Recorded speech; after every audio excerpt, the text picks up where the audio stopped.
Friends, ఇది Chauhan queue పద్ధతిలో తయారు చేస్తున్న అరటిపండు బెల్లం ద్రావణం. దీని తయారీకి నేను 3 కేజీల అరటిపండ్లు తీసుకున్నాను. 3.5 కేజీల బెల్లం కలిపాము. దీన్ని ఇలా ముక్కలు కోసుకుని కానీ చేత్తోనే కానీ పిసికేసేయాలి. ఇది బాగా పండిన అరటిపండ్లే తీసుకోవాలి.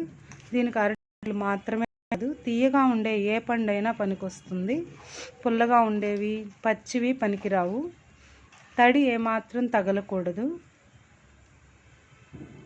అంటే కేజీకి కేజీన్నర బెల్లం లెక్కన, అంటే మనం తీసుకున్న పండ్ల ముక్కల కంటే కూడా బెల్లం ఇంకొక 1/2 కేజీ ఎక్కువ ఉండేలాగా తీసుకోవాలి. దీన్ని ఇలా పిసికేసి ఒక డబ్బాలో స్టోర్ చేసుకుంటాము. ఇట్లా ప్లాస్టిక్ డబ్బాలో స్టోర్ చేసుకుని దీని మీద మూత పెట్టకూడదండి. తెల్లటి క్లాత్ ఏదన్నా కప్పి ఉంచాలి.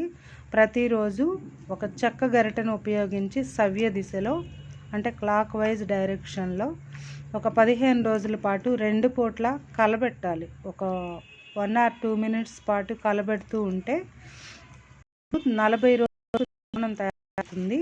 అది మొత్తం కూడా ఒక లిక్విడ్ లాగా ఉంటుంది. దీన్ని పూత పిండి దశ మొక్కలైతే బాగా పూత పిండి నిలుస్తుంది, కాపు బాగుంటుంది. దీన్ని స్ప్రే కూడా చేసుకోవచ్చు, లేదా మొక్కలకు మట్టిలో ఇవ్వచ్చు. మనం రోజువారీగా ఇచ్చే వాటర్తో పాటు దీన్ని కలిపి ఇవ్వచ్చు. లీటర్కు 5 గ్రాముల లెక్కను తీసుకుంటే సరిపోతుంది. ఇది దీంతోనే కాకుండా ఇది నేను అరటి పండ్లతో చేస్తున్నాను.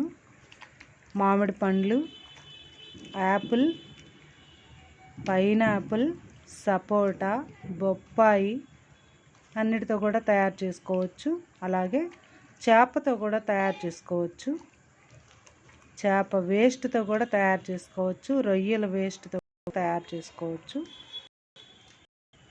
ఏదైనా కూడా బెనిఫిట్స్ అయితే ఇవే బెనిఫిట్స్ వస్తాయి. మీకు అందుబాటులో ఏది ఉంటే ఆ పండుతో, ఆ తీయటి పండుతో తయారు చేసుకోండి. నేను ఇప్పుడు డబ్బాలో వేసుకుంటున్నాను, చూపిస్తున్నాను.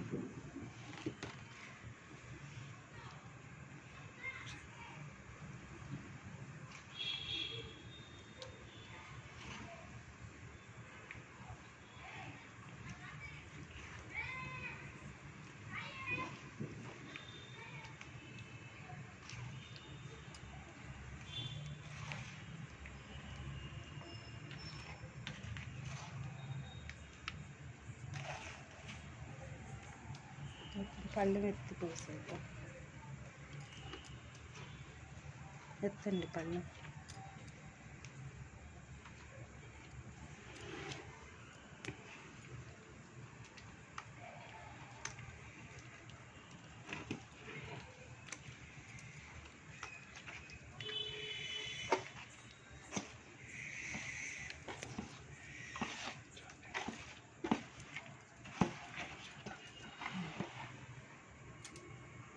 ఇదిగోండి ఫ్రెండ్స్, ఇది 3 కేజీల బెల్లం, 3 కేజీల అరటిపండు, 3.5 కేజీల బెల్లం. నాకు ఇది ఒక 40 రోజులు, అంటే 1.5 మంత్కి నాకు ఇది తయారైపోతుంది. నేను 1.5 మంత్ తర్వాత మళ్ళీ మీకు ఇంకొక వీడియోలో నేను దీన్ని చూపిస్తాను.